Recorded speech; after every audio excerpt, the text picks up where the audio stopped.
Governor Northam was in Lexington this morning for a separate event as that yearbook investigation report was released. 10 News reporter Jessica Jewell was first to ask him about the results, and she joins us now in studio. So what do you have to say, Jessica? Well, when I first asked him about it this morning, he said he hadn't read the report yet.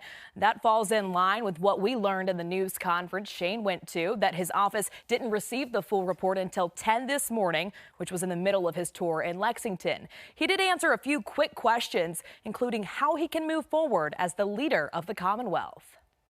I was elected to govern. We've got a great team. We're obviously refocusing on the inequities that exist across the Commonwealth.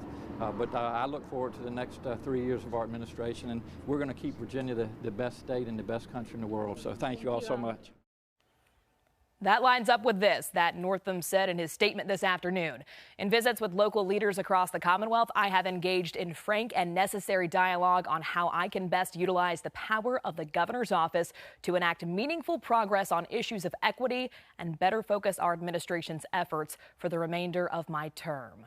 Despite the inconclusive investigation, many who originally called for Northam's resignation aren't backing down. So we went to 10 News political analyst Dr. Ed Lynch to get his thoughts on Northam's future.